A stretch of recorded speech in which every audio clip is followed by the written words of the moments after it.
أعوذ بالله من الشيطان الرجيم.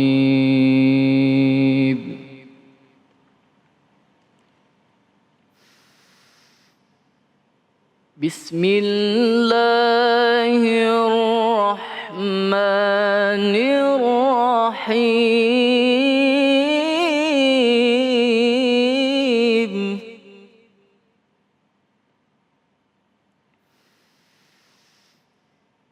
إن الله يأمركم أن تعدوا الأمانات إلى أهلها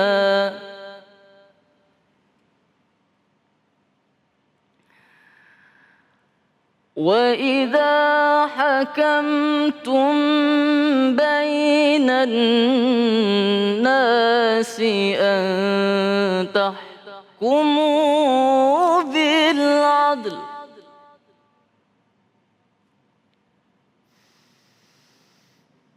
إن الله نعم ما يعظكم به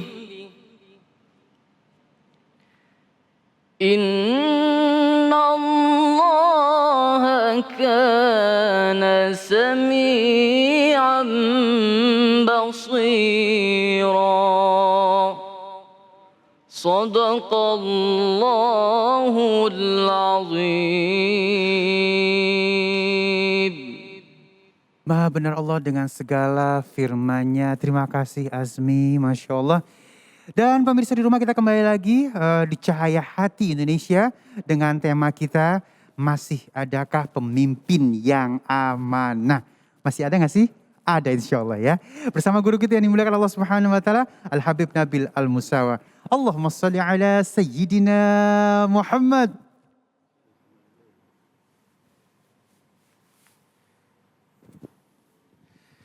Bismillahirrahmanirrahim. Assalamualaikum warahmatullahi wabarakatuh. Waalaikumsalam warahmatullahi wabarakatuh. Alhamdulillahilladzi allafa baina qulubina fa asbahna bi ni'matihi ikhwana wa kunna ala syafa hufrah minan nar fa anqadhana Allahu minha insyaallah. Nashhadu an la ilaha illallah wahdahu la syarika lah wa nashhadu anna Muhammadan abduhu wa rasuluh la nabiyya ba'dah. Allahumma salli wa sallim ala sayyidina Muhammadin wa alihi wa sahbihi ajma'in wa sallim, amma ba'd. Para pemirsa Cahaya Hati Indonesia yang dimuliakan Allah, Cahaya Hati iNews, ada Ustadz Ali Zainal, apa kabar? Sehat. Qori kita yang Masya Allah suaranya, Alhamdulillah. Dan juga para pemirsa yang dimuliakan Allah, ya mudah-mudahan kita senantiasa sehat walafiat, diampuni dosanya sama Allah, diangkat derajatnya, diberikan kesabaran atas Amin, segala ya hal yang menimpa kita. Amin ya rabbal alamin. Amin, amin, amin. Jadi tema kita adalah, masih adakah pemimpin yang amanah? Masya Allah, itu pertanyaan. Berat jawabnya. Ya, tapi insya Allah pada kajian kali ini kita akan membahas tentang ini. Hadirin wal hadirat yang dimuliakan Allah. Kalau kita melihat sensitivitas ya di kalangan para pemimpin, ini banyak yang merosot. Ya, kita melihat beberapa waktu yang lalu ada kelompok pemimpin yang kemudian meminta supaya dibuatkan seragam dari merek yang luar biasa terkenal dari Perancis. Ya. Ada kelompok pemimpin yang lain, ya mereka meminta supaya bisa isoman di hotel berbintang. Ya. Ada kelompok pemimpin lainnya minta disediakan fasilitas ICU gratis. Ya. Ada pemimpin lainnya, para pemimpin yang kemudian kurang sensitif. Lagi orang COVID udah pada masang billboard dan sebagainya, padahal Belanda masih jauh. Maksudnya pemilu masih jauh ya. Nah hadirin wal hadirat yang dimuliakan Allah Subhanahu Wa Taala, perlu kita ya kaum muslimin muslimah ini meningkatkan sebenarnya apa sih pemimpin dalam Islam? Dalam Islam pemimpin itu adalah amanah ya. Jadi jangan sampai kita malah berlomba-lomba untuk jadi pemimpin, sementara kita nggak tahu bahwa itu amanah yang berat di sisi Allah Subhanahu wa ta'ala. Kita nanti diminta tanggung jawab. Dan bukan tanggung jawab yang kecil. Bahkan masyarakatnya sendiri juga begitu. Kritik sama pemimpin, tapi habis itu milih juga pemimpin yang seperti itu. Ya, jadi hendaknya kita sekalian hadirin wal hadirat, kita kenali pemimpin dalam Islam itu seperti apa. Tadi saya katakan pemimpin itu amanah dalam Islam. Allah Subhanahu wa taala menyebutkan di dalam surah Al-Ahzab ayat yang ke-72. Kata Allah Subhanahu wa taala, "Inna 'aradna al-amanata 'ala as-samawati wal-ardi wal-jibal, fa'abayna an yahmilnaha wa ashfaqna minha, wa hamalaha al-insana innahu kana zaluman jahula." Sadaqallahul azim. Kata Allah Subhanahu wa taala, "Inna 'aradna al-amanah 'ala as-samawati wal-ardi." Sesungguhnya kami itu sudah menawarkan amanah ini kepada siapa? Kepada 7 lapis langit. Dan juga kepada bumi. Wal jibal, kepada gunung-gunung. Ya. Maka semuanya itu, semuanya menolak. Ya. Kenapa? Wa asfaqna minha. Mereka takut mengkhianati terhadap amanah ini. Ya. Bayangkan tuh langit yang segitu luasnya. Bumi, gunung yang segitu besar. Semua nolak, takut. Ya. Maka kata Allah, wa hamalahal insan, lalu amanah itu diterima oleh manusia. Innahu kana zaluman jahula. Sesungguhnya manusia itu zalum. Zalum itu sighah mubalaghah dari zulum, ya. Zulum itu zalim, ya. Kalau zalum artinya sangat zalim manusia itu, ya. Kemudian jahul itu juga sighah mubalaghah dari jahl. Artinya bodoh, bukan hanya bodoh tapi jahula, sangat bodoh. Ya, nah mudah-mudahan kita enggak jadi pemimpin yang zalim dan bodoh seperti disebutkan di dalam ayat tadi. Hadirin wal hadirat yang dimuliakan oleh Allah Subhanahu wa taala, para pemirsa Cahaya Hati iNews dimanapun berada. Lalu mungkin kita nanya, terus Bib, apa sih amanah itu di dalam Islam? Apa yang disebut dengan amanah? Hadirin wal hadirat, kalau kita memahami ya di dalam bahasa Arab, al-amanah itu maknain, ada 2 makna. Ya, makna yang pertama kata para ulama ahli bahasa adalah amanah itu adalah al-wafa. Wafa artinya adalah memenuhi. Ya. Makna yang kedua dari amanah adalah al-wadi'ah. Wadi'ah itu artinya apa? Titipan. Ya. Bukan milik. Jadi begitu Ustaz Ali. Jadi jangan dianggap ini milik saya, ini kekuasaan ini punya saya. Ya. Jangan ya. Dikatakan bahwa dia adalah memenuhi titipan yang dititipkan. Ya bisa oleh Allah Subhanahu wa taala, bisa oleh temannya, bisa oleh masyarakat, oleh rakyatnya, oleh segala macam.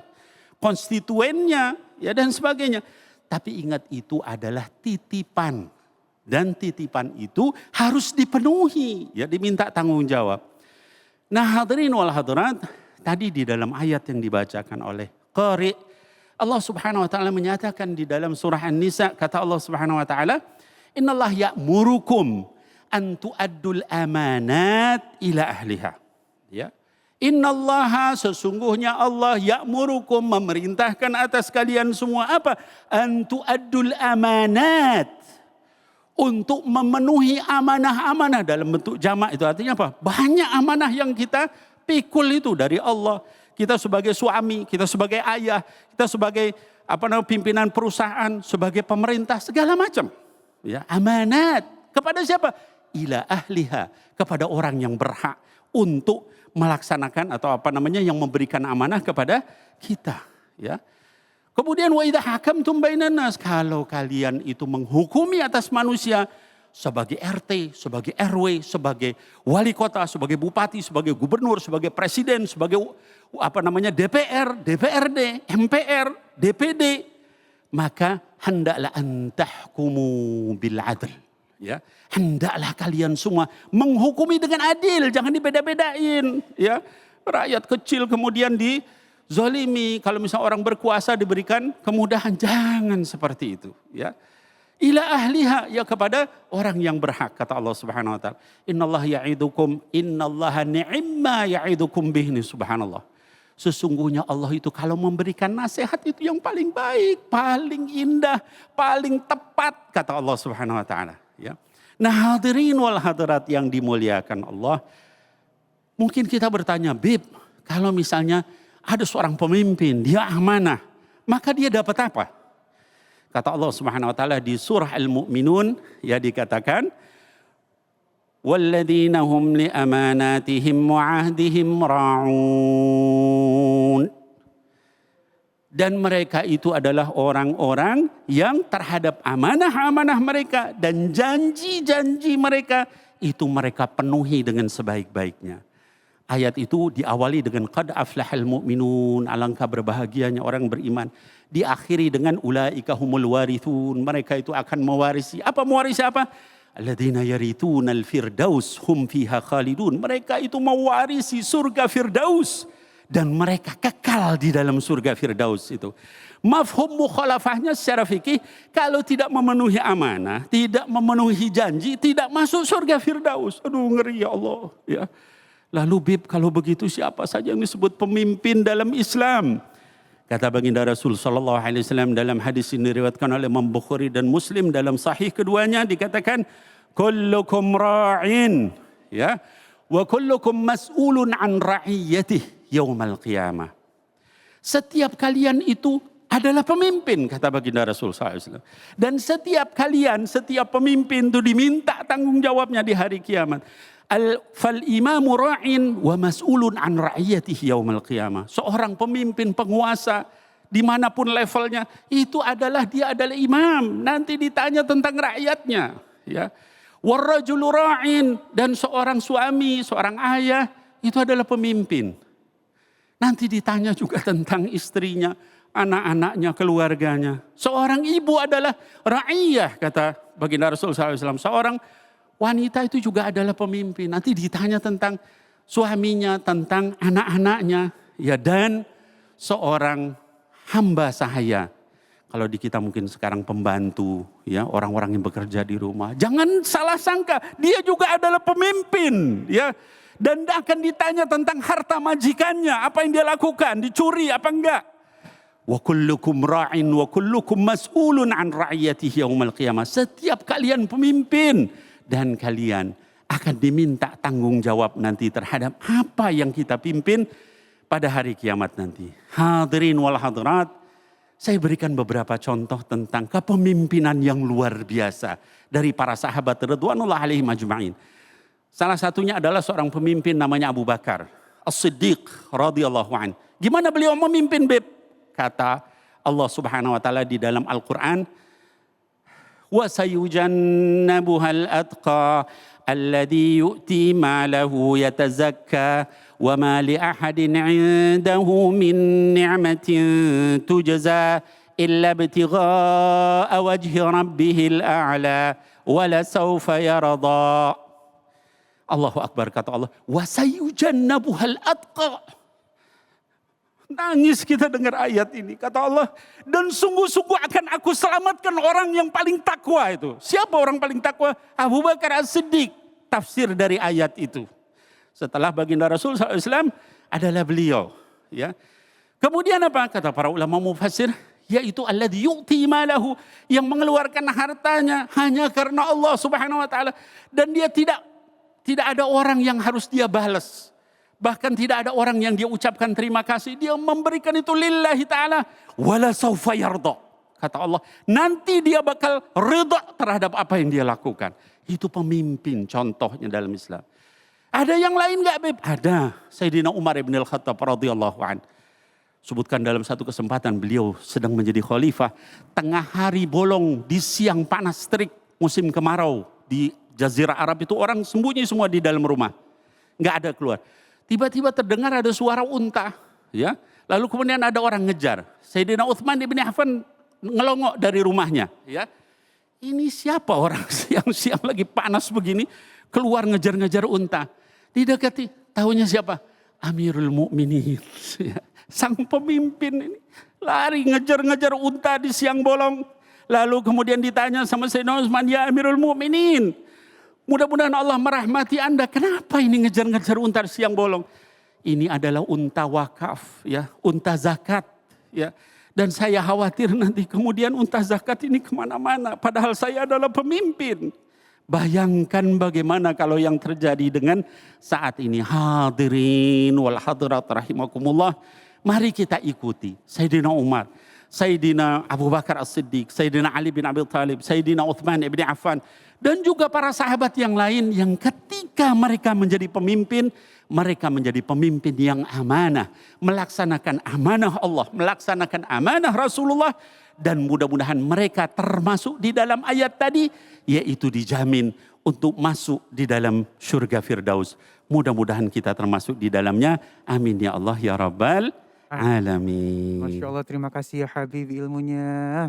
Sami-sami. Masya Allah, Masya Allah, Masya Allah ya, luar biasa ya. Semoga kita menjadi pemimpin yang baik, yang akhirnya kita bisa memimpin diri kita sehingga terselamatkan di dunia maupun di akhirat. Amin ya Rabbal Alamin. Baik, jamaah yang dimuliakan Allah Subhanahu wa taala, insya Allah saat lagi kita akan membahas tentang anakmu pengantar surgamu bersama guru kita yang dimuliakan Allah Subhanahu wa taala, Al Ustadz Surya Abi Baghir. So, jangan kemana-mana, tetap bersama kami di Cahaya Hati Indonesia.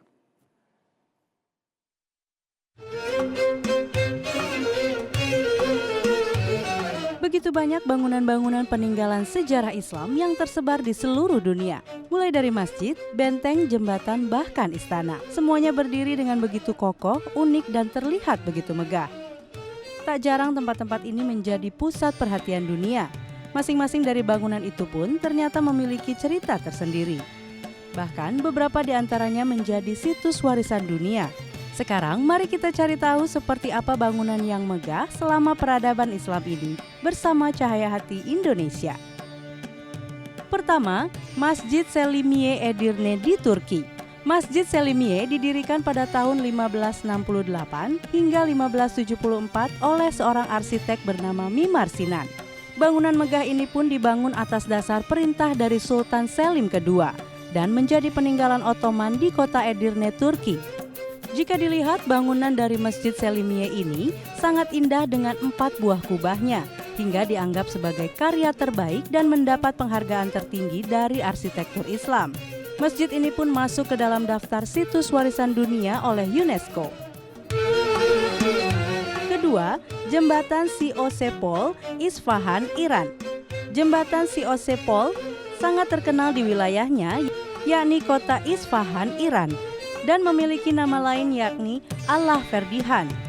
Siosepol Isfahan juga termasuk ke dalam 11 jembatan yang ternama di negara Iran, dengan memiliki lengkungan pada dindingnya sebanyak 33 buah. Dibangun pada tahun 1599 dan terbuat dari batu serta batu bata. Jembatan Siosepol Isfahan berdiri dengan kokoh dan terbentang di atas aliran sungai Zayandeh. Memiliki panjang sekitar 297,76 meter dan memiliki lebar seluas 13,75 meter. Ketiga, Masjid Sulaiman di Istanbul, Turki. Berada di Istanbul, masjid ini juga dikenal dengan nama Blue Mosque karena kubahnya yang berwarna biru jika terlihat dari dekat. Bangunan ini didirikan pada tahun 1603 sampai 1617 ketika pemerintahan Sultan Ahmed I. Masjid Sulaiman pun menjadi bangunan yang tak terbanding karena memiliki 6 buah menara hingga kubah yang bertingkat-tingkat. Para jamaah pun banyak berdatangan ke Masjid Sulaiman dari seluruh negeri hingga menjadikan masjid ini sebagai tempat ibadah sekaligus pusat agama dan budaya. Keempat, Masjid Al-Azhar di Kairo, Mesir. Dibangun oleh Panglima Jauhar Asikili di tahun 359 sampai 361 Hijriah. Masjid Al-Azhar di Kairo menjadi bangunan Islam yang megah dan fenomenal. Dinamakan Al-Azhar sebagai isyarat kepada Zahra, julukan putri Rasulullah SAW yang bernama Fatimah Az-Zahra. Masjid Al-Azhar pun memiliki 5 menara yang difungsikan sebagai universitas dan terus berkembang pesat di tahun 1961. Dalam Masjid Al-Azhar Kairo, Anda pun dapat menemukan perpustakaan yang sangat besar yang menjadikan masjid ini sebagai pusat pemikiran Islam, politik, dan ilmu-ilmu agama di Mesir serta dunia. Itu tadi bangunan-bangunan termegah dan indah yang dibangun selama peradaban Islam di dunia. membuktikan bahwa Islam merupakan agama yang besar dan kuat yang dapat digambarkan dari para arsitekturnya. Wallahu a'lam bishawab.